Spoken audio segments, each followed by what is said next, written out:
Hi Shira, welcome to Zero to Pro. Thank you for jumping in. We hope to see amazing things. I'm already impressed. This is it's cool because it's like, what kind of picture is that? But I am impressed. I'll explain to you in a little bit. This was a great first shoot for us. Very excited. You will, please God, do really well. Yeah, you're in a good place. Okay, excited.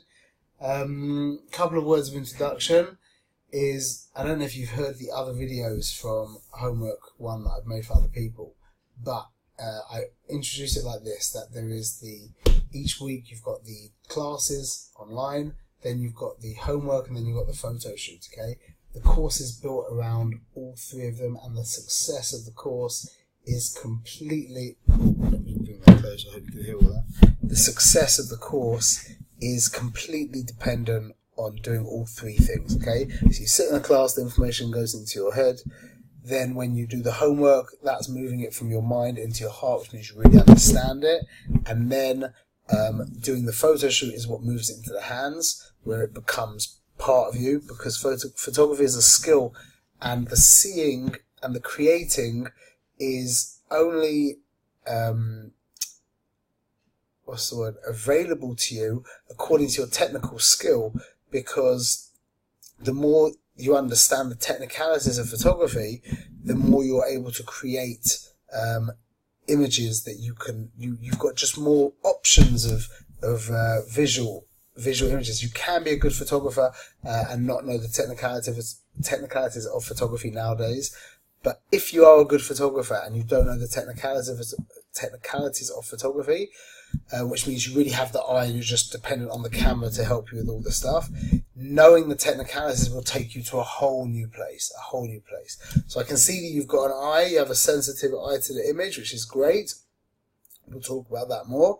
But like you've done, you've done it. I'm just preaching to the converted in a sense, but I'm trying to stress.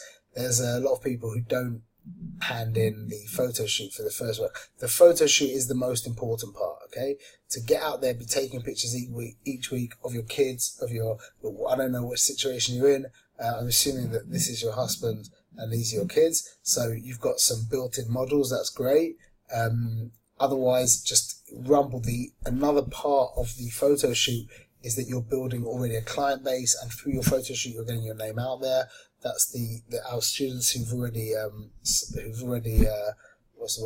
graduated from the school have basically immediately started getting paying clients, because they already did all their photo shoots before. So people know that they're already out there, and people are getting happy with the pictures, and people talk between themselves, and that's what happens. Okay, so let's jump in. So I am really impressed with this, because although it's not a particularly good triangle, it's a very kind of subtle triangle.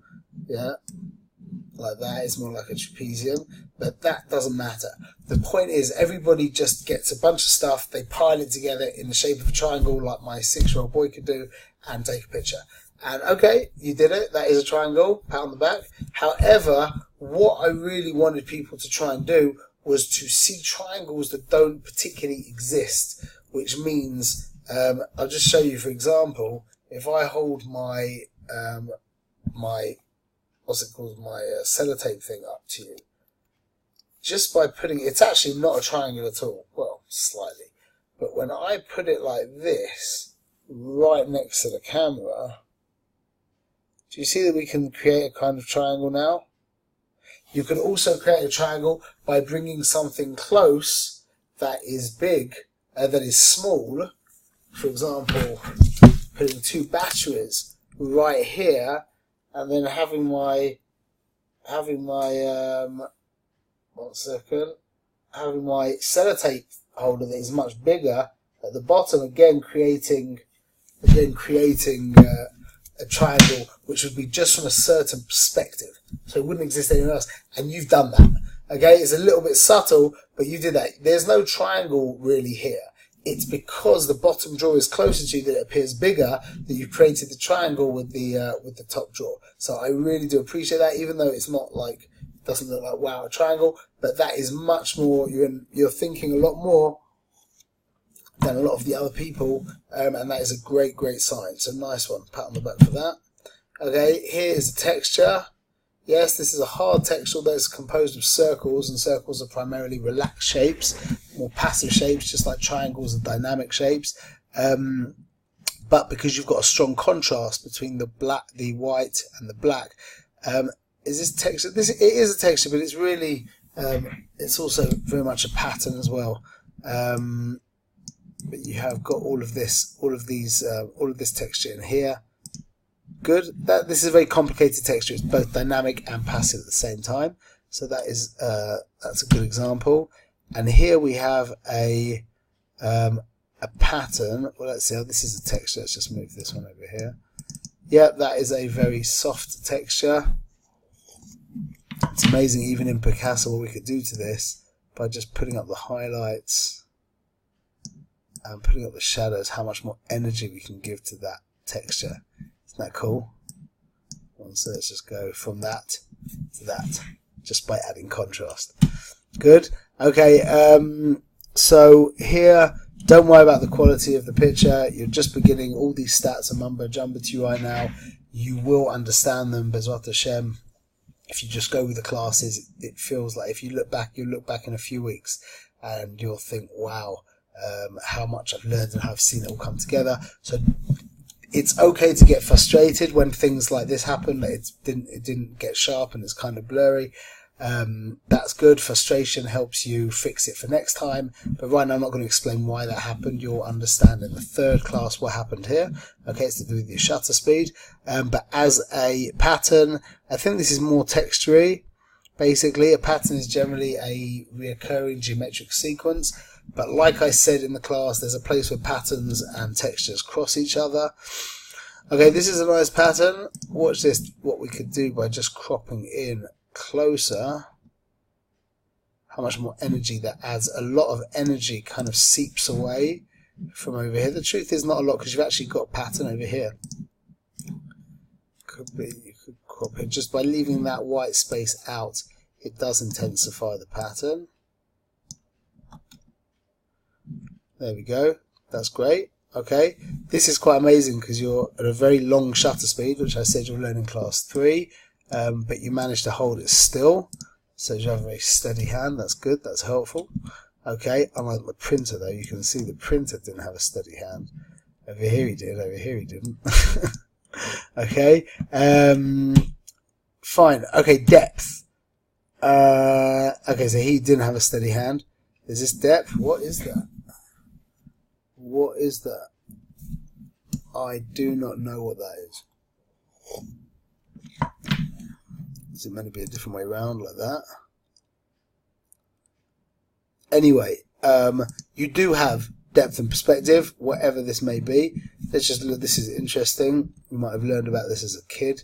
The vanishing point. So if we follow the lines, we'll see that they all go to the same place. This is the place. The first line is hard to do. Oh, these have moved. Either way.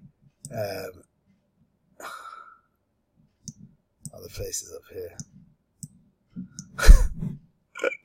Yeah, I think it's because it's moved around a little bit. It didn't work so well this time. But anyway, not such a. This is interesting. There's definitely easier things to take pictures of, like a road would have been a good example, or a path leading off into a forest or something like that. I'm not quite sure what's going on here. Anyway, let's go on. This is great. This looks like where I live. This is this has got depth. The truth is, this is depth because of the layers. The house gives depth in regards to what I was really talking about, which is the concept of triangles. So depth with perspective, through perspective, is primarily because of triangles. Triangles draw you in. If they're that way, if they're coming this way, they draw you out. They're just like a big arrow, so your eye moves with the triangle. Here we've just got a lot of information. There is a lot of depth to this picture. Good. Nicely seen. Okay. And now balance. Is that balanced? So you've just missed the focus. You'll learn about that in the next class. Let's see. I think it's balanced a little bit.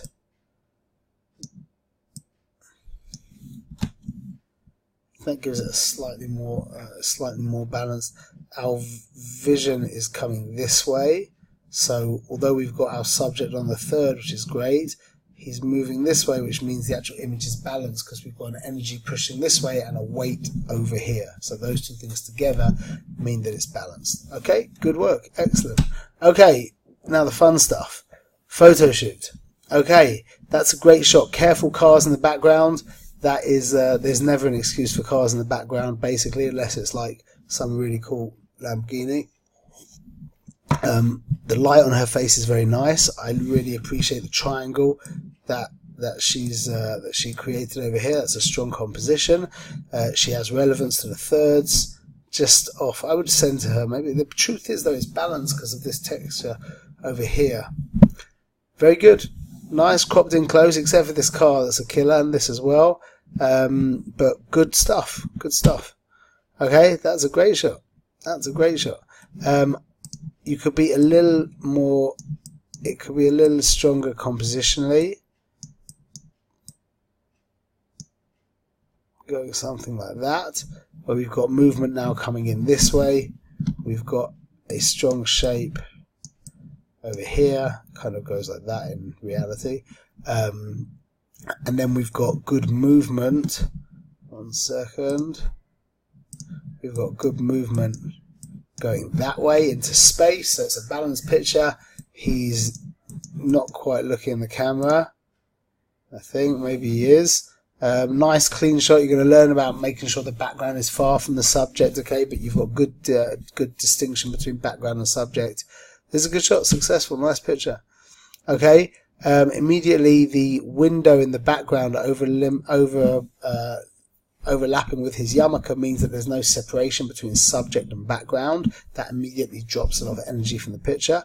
It's cute. To fix that, you just have to go a little bit higher up, and then his head would pop underneath the river.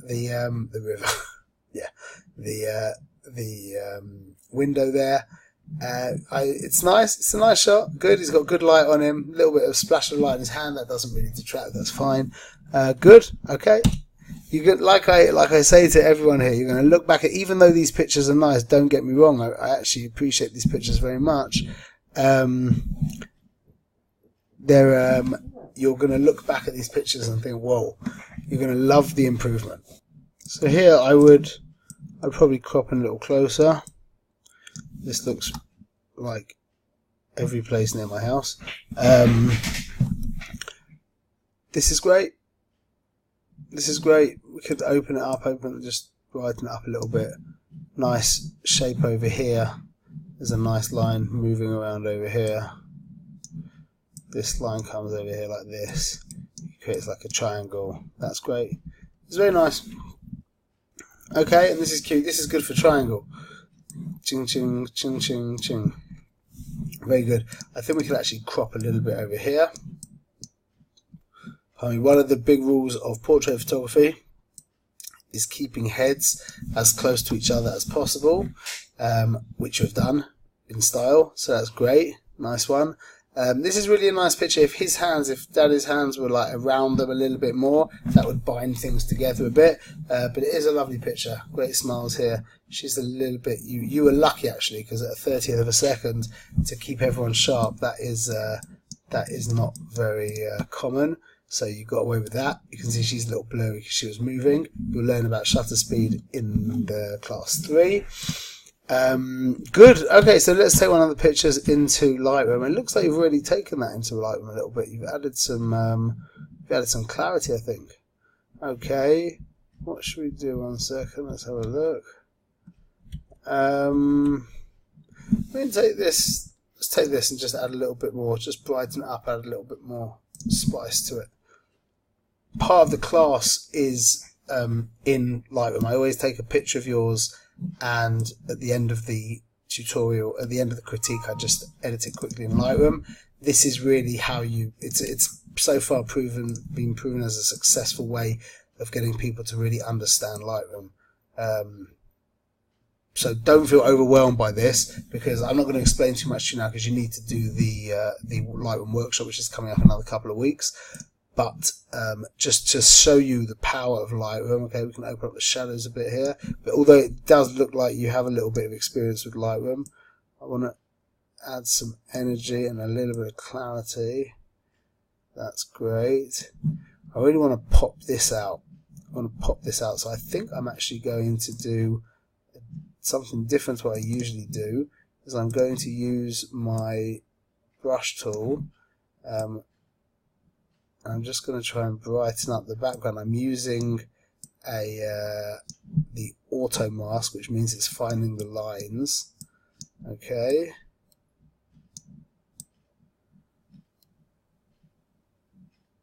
Means it's finding the lines. So when I hover over here, you'll see that it's actually gone completely over the tree.